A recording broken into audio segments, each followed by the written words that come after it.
Hi, and welcome back to Resilience Unravelled. And I'm delighted to be joined today by Sharon Spano, who is sitting in front of a little poster saying the other side of potential with Dr. Sharon Spano. So, no doubt we're going to have a fascinating conversation about all sorts of different things. I'm a great believer in potential, always interested to find out more.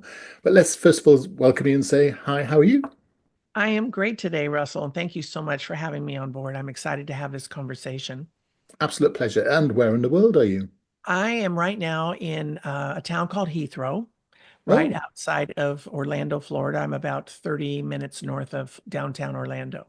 And then I live part of the year up in North Carolina, about 30 minutes north of Asheville. So I'm very blessed to remove myself from the summer heat here. Feel very lucky to be able to do that and be up in the mountains through the summer months. yeah, we had a road trip. Was it last year? I think it was. And we did Nashville. And Asheville is a beautiful town, isn't it? It's just so good for the spirit to be in that sort Yes, of yes, atmosphere. It's absolutely yes, lovely. yes. We've done a geography, we've done our introductions. Maybe you should introduce yourself and tell the audience all about yourself. All about would take us too long because it's been a long and wonderful career. But what I will say is my doctorate, as I mentioned to you, is on human and organizational systems with emphasis on human development. All of my work is trauma informed, and there's a lot that I could say there. Right now, the work has evolved from being more of a corporate consultant by choice. I am now working more one-on-one with high impact leaders who often just really need some help to uncover things that might be holding them back. They've achieved a lot. Maybe they have all the toys and the great company and the employees and whatnot, but there's something missing for them, or they might be going through some kind of a change, a life change. Maybe the business has changed. They've gone through a divorce. There's a variety of reasons, but most of the time there's some level of what I call the emptiness of success. And so they come to me to figure out what's going on in my life and what's next. And it's very rewarding work. I feel very blessed to work with these leaders. And then, of course, I am also the host of the Other Side of Potential podcast, where we dig into some of these craggy issues along those same lines. You know, what are the things that leaders are facing in today's complex world? Yeah. Interesting. You've given me a lot to go at there. And I think in the sort of time-honored fashion, I suppose I should really ask you what you mean by organizational systems and development, because people can sometimes mean different things. So just if we could just bottom that out first. My work started out in organizational behavior. So I was really looking at organizations, group dynamics, all of those kind of things. And then the operational systems that we need to be effective in corporate environments. So that was the early part of my career. But then the human systems are where I've landed of late. I'm much more interested in those human dynamics. And I also do something called constellation work, which is grounded in family systems work and 70 years of research, where we can really dig very deep and see what is happening. We literally map out what is happening in either the organizational system or the human dynamics, the energy and all the messiness that often we find occurs within just interactions and relationships, whether it be our business relationships or our personal relationships. So I don't know if that answers it. There's a lot to be said about it, but it's really looking at the patterns in either of those systems and then what needs to shift in order for us to feel either fulfilled in our life or our work Hmm. or to scale and grow the business. I've always been a fan of IFS in the work session. I don't think we talk enough about relationships and dynamics in the workplace. But the other thing that you said in your intro, just let me unpack that a little bit. You said your work was trauma informed. So can we just understand a little bit more about that? Yes, thank you for asking that. When I got involved in the constellation work and I started working with high level leaders in that area, I very quickly saw, and it was surprising to me, that many high achievers are catapulted to achieve due to trauma in their background. Mm. And, because we typically think, people who have trauma maybe don't do so well in society, but I found that to be, not absolutely true in many instances.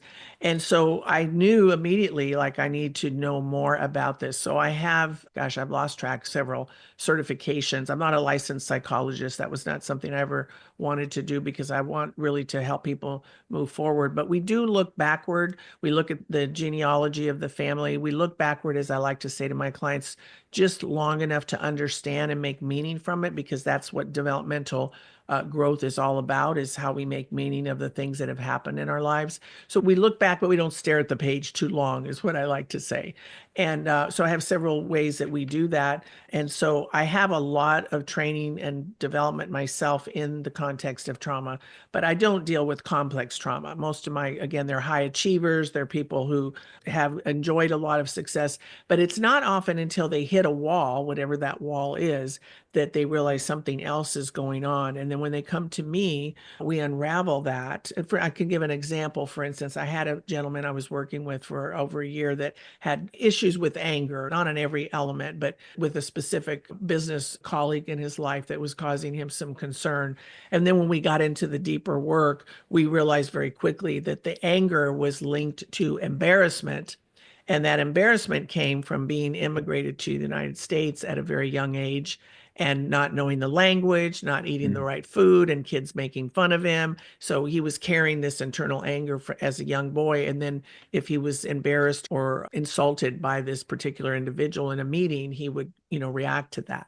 So that's the kind of thing that sometimes will come up. Some of them are more advanced in terms of the trauma, maybe an abusive parent. I've had even incest and things of that nature. So I feel very comfortable and capable of dealing with those kinds of things. But I'm not working with people who may be psychotic or whatever, because I No. believe there is a time and place for therapy, and those individuals, I think, benefit more from that than they would Yeah. the level of work that I do. And that's interesting, as you're saying, that's the difference between coaching and counseling, isn't it, or therapeutic work, because it's the level of ambiguity, sorry, the level of complexity that you get into there. But I'm interested in that phrase you talked about there, and it's something I believe in myself as well. There are a lot of people who thrive because of trauma, and there are a lot of Mhm. people who don't succeed because of Mhm. trauma, because the trauma defines them rather than being Right. part of what you think about your own past and the learning that you draw from it. It's not the trauma itself is the issue, is it? It's what you do next. And I think that mindset is quite a useful thing to, I mean, it's very useful in terms of resilience. But I just wondered what your take was on that. I think I totally agree with you, because it has to do obviously with the age that the trauma was Of course, yeah. inflicted upon the individual, and then also the nature of the trauma, and then the level, just the makeup of the person, the child. Some people are more, to use the theme of your show, excuse me, more resilient than others. So a divorce for one child could be absolutely devastating and traumatic if they're 3 or 4 or 6 or 7, or for another child, they just move on and adapt. So I think that's what I love about my work, is everything is customized. We're looking at individuals. I don't have a box. I have structures that I use, but everything is really adapted to what is going on with that individual. And then of course, in the developmental shifts that I'm interested in, we know, and I'm sure you know with your background, people can get stuck developmentally based on trauma at an early age. And I run into that quite a bit. And they may not be stuck across the board, obviously, if they're high achievers, but maybe they are socially inept, those kinds of things, because we look at the lines of development as well. And so they may be very high cognitively, but their interpersonal skills are stunted because of developmental trauma. Yeah, and it's interesting, isn't it? Because there's a sort of theory in human development that everybody has to be pretty good at everything, or not necessarily ending up being good at everything. What ends up happening is those cognitive skills are sacrificed at the altar of making sure that everybody's good at everything. And I sometimes wonder if we concentrate on our own personal potential, which is our strengths, turning those into superpowers, and actually bringing in people around you using good family systems to actually enhance and grow something. Because there's a sort of risk in trying to be all things to all people, I wonder. Yeah, I totally agree with that. I think that part of the work that I do is we have an assessment that we administer to help people really zone in on their strengths and their preferences. It's called the Harrison Assessment. It's not something Mm. I created, but I like it a lot because it's different than a personality or an IQ assessment. It helps people really hone in on the things that they really truly are interested in and are good at. And it's based on Dr. Harrison's paradox theory, believing that if you bring two elements together that are seemingly opposed to one another in layman's terms, he believes if you are good in both of those to a certain degree, you have what he calls balanced versatility. And I find that to be true, that my clients often, and I know you see this a lot, when we're good at something, we often either take it for granted or don't acknowledge it at all because it's easy for us. But when we can hone in on not only our traits and what we prefer, we're going to be better at those things, and we're going to be more likely to be on the right seat on the right bus. Because I also run into mid-level management who are unhappy and discontented, and they're often just in the wrong place. Yeah. And they don't even know what they're passionate about because maybe they got steered towards engineering or something because their father was an engineer, and then they got married and had kids, and now they realize I'm miserable, but it's because they're in the wrong profession. So we do a lot of work with those types of individuals to help them reinvent themselves. Sometimes it is a stage development thing. Sometimes it's a stage of life, meaning certain ages. And then sometimes it literally is, I just need to reevaluate what my purpose is and where I really want to be. And in this day and age, what's so wonderful about that, Russell, is you don't have to be in the same career for 30 years. You can move and change and do different things. We have so many more options today, which is what's exciting. Yeah. And it's also the thing which you alluded to right at the beginning, which is there are a lot of poor leaders out there. Let's be Right. really honest. And often you may be in the right company at the right time with all the right skills and the right passion, for example. Those are the things you mentioned. But just having a poor leader, and my experience is that there are very few good leaders in the world, depending on how you define leadership. And I don't want to get into Right. that now because that's one of those Yeah. sterile Yeah. debates. But just whoever your boss or manager or leader is, yeah, I've met very few in my life. Very few, Yeah. probably on the fingers of possibly one finger, to be honest. Yeah. Yeah. You're absolutely right, because a lot of times, especially in the United States, I don't know if it's like this in the UK, but we promote people Yeah. for a variety of reasons, but often it's because they've been loyal or they've been in the company or whatever, and they get promoted, but they don't get. I did leadership development for many years across Mm. corporate America, and that was really what was the catapult for my getting more into human development, because I was amazed at the level of poor leadership out there. And they were often managers that were put in leadership roles, but they weren't equipped to lead. They didn't even Yeah. understand leadership. And when you think about it, we've only really had a literature on leadership in the last 100 years or so. It's still a new entity for us. So we're learning, and I think we're looking now around the world. We're moving into globally more autocratic forms of leadership that like we've never seen before, certainly here in the United States. So it's an interesting time. And when I was traveling the country, I mean, literally every day I would have somebody up at by 10 o'clock crying about something horrific that a boss had done or said to them. So I started doing leadership development again because I just felt the need was so great, because a poor leader can really do a lot of damage in a corporate or business environment. And I think when you can teach them more about themselves and how to be more self-aware and how to engage in developmental shifts, you're helping a lot of people, not just that one leader. Mm. It is interesting. I remember a wise person once said to me that the best way to generate a really highly effective team is to have a very poor leader, because actually the team Mm, coalesces around the dislike or distrust or whatever it is about the leader. And I also heard someone say to me, which I'm interested in your view, it's always good to have a very poor leader because actually it tests your ability to build your own character. And mhm. and I thought that was quite interesting. And because it's that thing about sometimes we find a poor leader as someone that we actually can't deal with. And therefore, poor leader, sometimes think, is the challenge you have to face to be able to move on yourself. And just sitting there and complaining about having a poor leader isn't necessarily the way of No. operating. That doesn't change your mindset. It doesn't build your resilience. It doesn't build accountability. And I just wonder whether sometimes, just to argue with myself for a second, Mhm. that actually it's a really good thing to have a poor leader from time to time. Yeah, I don't know. I guess my instinct, based on what I've seen and the damage I've seen, my gut says, "Oh gosh, no."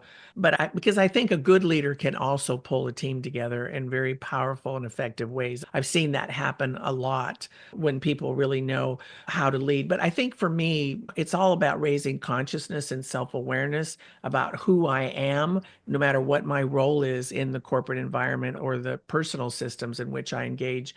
Because when I have that awareness, awareness of awareness, even if I have a poor leader, I have the capacity to influence or perhaps change that dynamic. And that's the place that I stand on is let's not blame, let's not point fingers, but let's look at what do I have control over and how do I develop myself such that I can influence the world around me and the people in the multiple places in which I live, work, and play. Because that's really where you feel empowered when you can do that. You're not feeling like you're subject to the whims of the other. Yeah, interesting, isn't it? And I know we could probably I often introduce these subjects so when people look at your website, they can find more information about your approach to these things. I'm fascinated what you're drinking out that cup. That's a very interesting looking cup. There's a Oh, this strange is animal this on the is from side of it. Positano, Italy, if anyone can see it. Oh And yeah, I'm drinking Positano. Yeah, ginger beautiful. tea because of my throat. I'm constantly, I think I spend way too much time on Zoom talking, and Yeah. the throat is saying enough. Yeah, you know how that goes. You talked earlier about being trauma informed, and I know you alluded to this earlier, perhaps that your own life has been trauma informed as well. So, how has that been part of your journey moving forward? You don't need to go into Mm, too much about the detail because that's your own business, yeah. but I just wonder how you built on that trauma for yourself. Yeah, it's such a great question because it really is. We teach that which we need to learn, as they say Mm, sometimes. I had just the short version. I had a son born with a very rare metabolic disorder. He was our wow. first and only child. So that was the beginning of it, quite a shocking thing that we didn't expect this. So we were expecting a healthy baby and had anything but. My son was supposed to live to the age of 2. He wound up being wheelchair bound as a result of the metabolic disorder, and then he passed away in 2008. So we had a very rich, amazing Yeah. life with him. But I learned a lot on that journey because it was very joyful, but a lot of pressure dealing with. That's really where I learned to think and observe systems.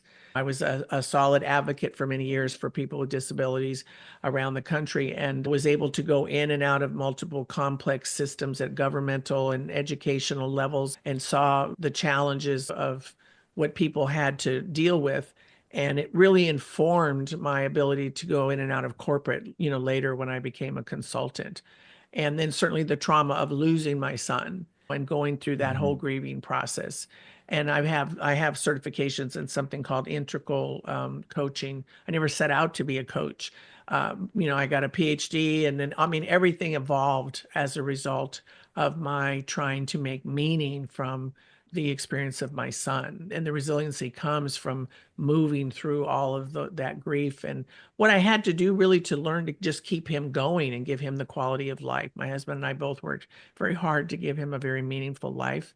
And then having to rebuild and reinvent ourselves after he was gone was quite interesting because he was the center of everything. And I guess that part of something happening like that in an early stage in your life, and especially something so horrendous, it gives you perspective, doesn't it? And I think Mhm. sometimes Yes. we live in very insular, self-orientated worlds, and we don't have that sense of perspective, do we? We don't have that difficult side of the human experience, and I suppose Right. that gives you a different way of looking at the world, perhaps.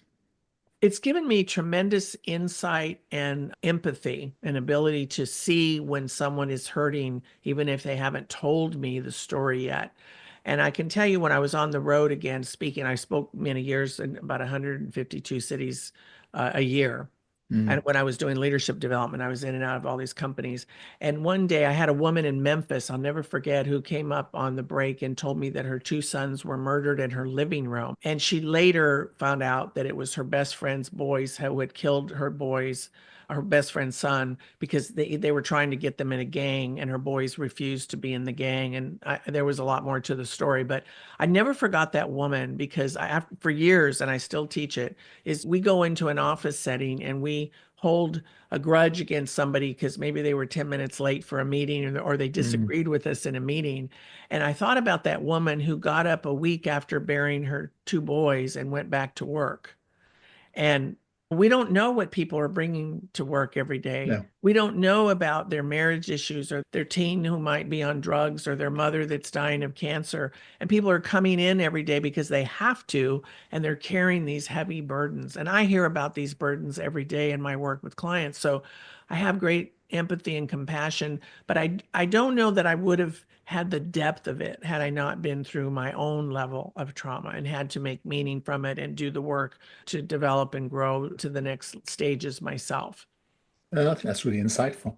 That's really interesting. So I thought of about 33 questions when you was talking about that, and then I got lost in the last bit of what you were I saying. told you that I answered 10 questions at Yeah, that's once. good. You're answering questions I haven't asked you yet, which is really brilliant. I want to pick away at that a little bit, but maybe I'll come back when I've got a poor question in my head, and I probably have a better question waiting. Yeah, I think what was going through my head was as you were chatting is all this has been going on with that person. And yet seem to have so few workplace protections. How many people in your country are on eggshells the whole time with this ability to be fired almost, as we say at the moment, at the behest of one person? But it seems to be such a precarious way of existing. It's no surprise that your workplace is in need for different types of leadership, are very different to our own. So, say in the Yeah, Scandinavian countries, Germany, we have massive workplace protections. You can do self-awareness and self-protection and all these different things yeah. because actually you've got time. I just wonder how it's almost like in your country, you're only as good as your last success, and your last success could be Mhm. transitory, and someone might come along and ask you to identify your five triumphs this weekend, and if you Right. can't, you're gone. And so, what's that like to be in a place where you might have all this trauma, you might have all this insecurity, but then you've fundamentally got workplace insecurity as well? How does that play out? Yeah, I think we are headed for just a huge crisis in this country. I am seeing, and I know most of us in this field would agree, we're seeing a heightened increase in anxiety, depression. It's no secret that we have these mass shootings. Those were things that never occurred in the United States when I was growing up. And we don't have the capabilities to address these issues. And that's why I think leadership development is so important, because you don't want to be the leader that sets off somebody who's carrying a burden like that. But I think we need to do a better job of how we help people. I think, I don't know if this is true in Europe, but I know in the United States, our answer to everything is just another pharmaceutical. Yeah, And I personally believe we're over medicating people yeah, without looking at brain chemistry, which we now have the technology to do. But most of your traditional therapists and doctors do not do that because it's just not the norm. We are a country who is more, we're not preventative in terms of our health care, yeah. particularly our mental health care. We deal with it once it's in crises.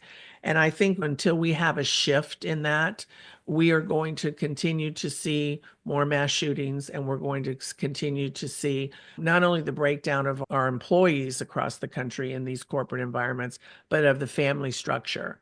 And that's why I'm so passionate and why I'm still working. People always say to me, when are you going to retire? I won't ever retire as long as I'm capable and there's a need out there, because I believe that until we can rebuild the family structure and help individuals be leaders in their own homes. That's why I say I work with high impact leaders to be better leaders for themselves, their businesses or companies, and their families, because that's where the mental health issues begin. They begin Mm. in the family, that first family structure of that one mother, that one father, which is now very ambiguous across the United States and probably the world. If that is not intact, then you never know where you belong, and you never have the security that you need unless you have help to build that within yourself.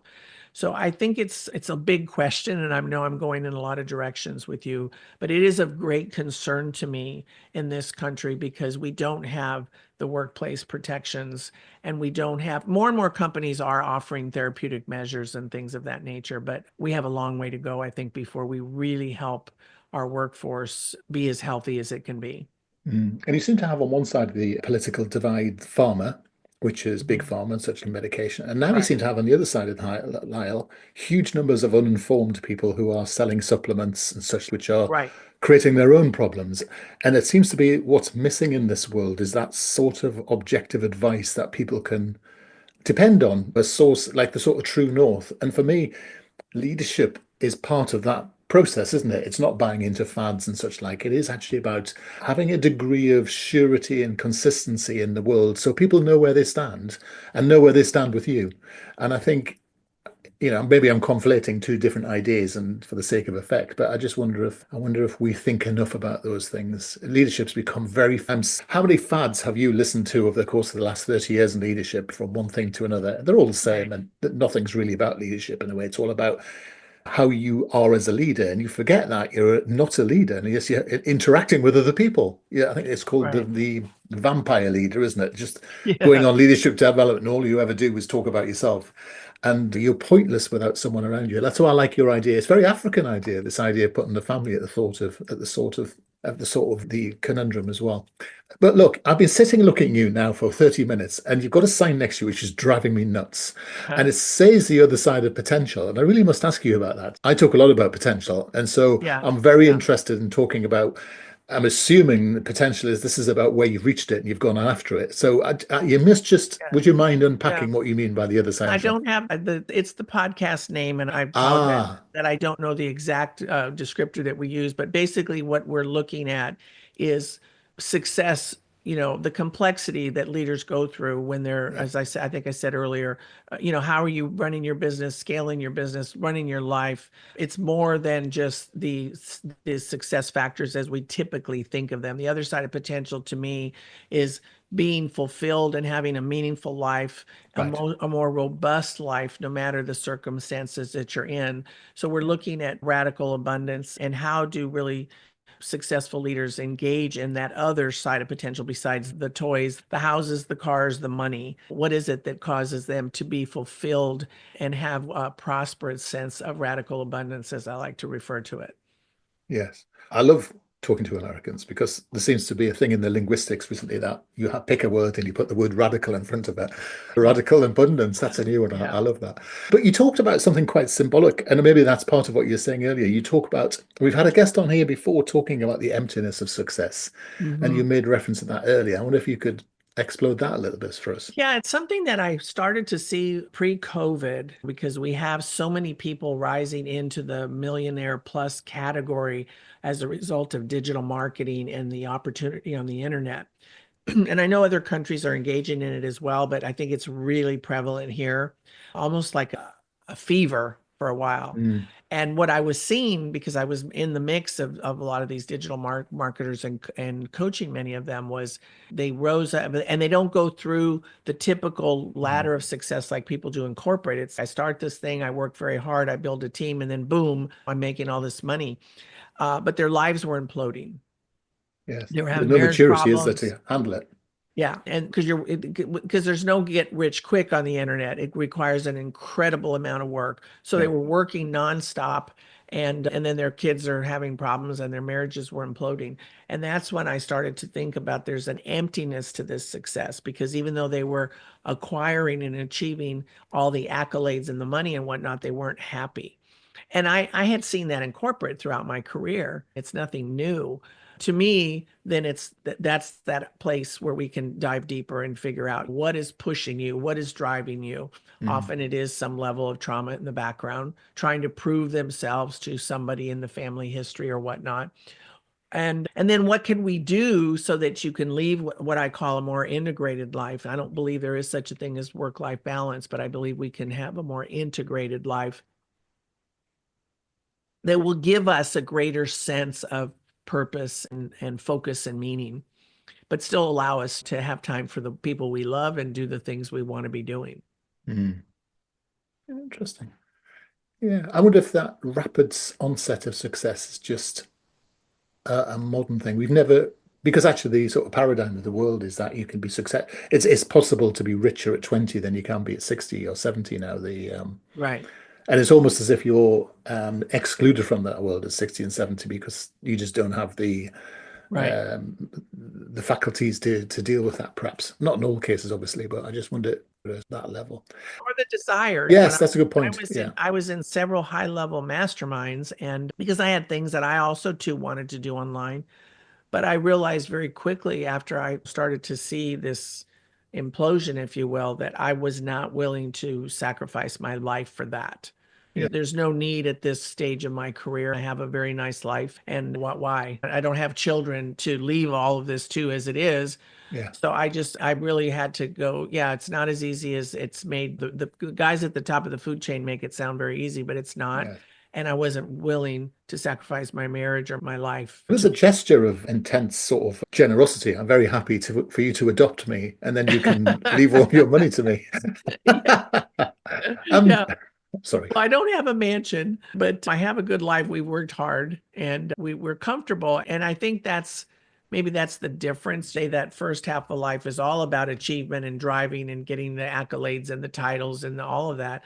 But then in the second half, I feel like there's an opportunity for us to really look at what is meaningful in a Mm, different way. And typically in the stages, there's 12 stages of human development. So the average American, I think we're now, say, roughly 62% of the average American in the workforce is only at stage 4 or 5. yeah. So there's a lot of opportunity for growth there if you are willing to do the work. And that to me is what's so amazing about the second half of life is that ideally we want to think that we've done the achiever stuff on the first half and now we get to contribute and hopefully are wiser and able to give more to the world. Yeah. When we redid my website last year, I did some work with a colleague of mine, Lindsay Hotmeyer, who takes you through a process. And she asked me to pick pictures of what I wanted to be viewed as versus what I would not want to be viewed as. And one of them I picked was this crazy looking woman. And she said, "Why did you choose her?" And I said, "I never want to be that irrelevant old gal. If I ever Mm. get to the point where my work is no longer relevant or I'm no longer relevant, then it's time to stop. But in the meantime, anyone that I can serve that comes my way, I feel it's a responsibility and an honor to serve in those ways." That's interesting. So interested talked about success, and often success is linked to prosperity. And someone wise I had met once upon a time said that prosperity is a mindset. It's a place to Mhm. come from, not a place to Right. get to. What do you think of that I quote? say that about leadership as I well. know it's I on mean, your I use website. those exact words. But so when I wrote the book, The Pursuit of Time and Money, there's pieces, and I mean, it's all tied to our developmental experience of time and money. But I wrote about stewardship. And then the radical abundance to me was exactly that Mm, prosperity is a mindset. Obviously, we need, going back to Maslow's hierarchy, we need to meet our basic needs. If we're in survival, it's a different thing. But I know so many people who are very happy and fulfilled who are not wealthy, and I know many people who exactly. are wealthy who are not happy and fulfilled, who are Yeah. absolutely miserable. Yeah. So to me, radical abundance is about that idea of prosperity, knowing that I can experience prosperity in many ways. It doesn't necessarily have to do with money, regardless of the circumstances that I'm in. It is a mindset. And I really fleshed that out more dearly when I was or more closely, I should say, when I was in Costa Rica years ago and rummaging through the little villages, and people are so poor. And my idea of poverty coming from Los Angeles originally is crime. Yeah. To me, they're like, oh, I'm in a dangerous neighborhood kind of thing. And then I quickly realized down there that even though they were poor, if you go on a Sunday in their little towns, they're cooking outside and the families are all together. And they seemingly were very happy, even though Mm, they didn't have much. There wasn't a Mercedes in the driveway, but they were enjoying their children and their families. And I thought it was like a big moment for me to realize that you don't have to have all the comforts. Americans, we like our comforts mm. and our big houses and our fancy cars. And I'm as guilty as any, but that's not always as fulfilling as we want to believe it is. So yeah, in the first stages of life, we strive for that. But I want to believe that there's an opportunity for all of us to have a different second half of life that's more meaningful and more radical in how we think about abundance. Mm. It's a very hopeful message. I hope so, Yeah. because that's what my work is all based on. Yeah, that's very good. So people want to find out more about what you do. You mentioned a book. How can people find out more about you? How can people get in touch with you? It's pretty easy. My website is sharonspano.com. I'm on all social media platforms, including LinkedIn. And we also have an instrument, a quiz that it's not quite available yet, but it's called the Leader's Edge, where we're looking at the stages of human development. If somebody wants to know where they are, it's a simpler version because it's a complicated assessment that we would typically use. But we're looking at the 5 major stages that most people are within the workforce. It's in the design stages now, but if anyone is interested in accessing that, it's free. They can just email info@sharonspano.com. And as soon as we have it up within the next few weeks, we can send them the link for that. And email Sharon@sharonspano.com. I'm pretty easy to find on the internet. I'm pretty much everywhere. So Good to meet you. That's been absolutely fascinating. I'm going to take away lots from this and I'm going to do some further research. And let's wish you lots of luck. Remind us the name of your podcast again. The Other Side of Potential, and the book is The Pursuit of Time and Money on Amazon, or it's even on my website. It is. Sharon, it's been an absolute joy to meet you today and to hear your radical candor as well as your radical abundance. I think I've thoroughly enjoyed it. And for both of us in our early 20s, I think we've got lots to say to the rest of the world, don't you? I think it's we've got wisdom in front of our years. Let's just say Yes, that. yes. I like to think so. I like to think I've worked with a lot of people in their 30s and they think so. So that means a lot to me that they're learning from me and they're developing themselves as better leaders, husbands, wives, whatever. That's again the whole point. So Being it, yes, that's right. I agree with you. Thank you so much for spending time with us. It's been an absolute joy. You take care.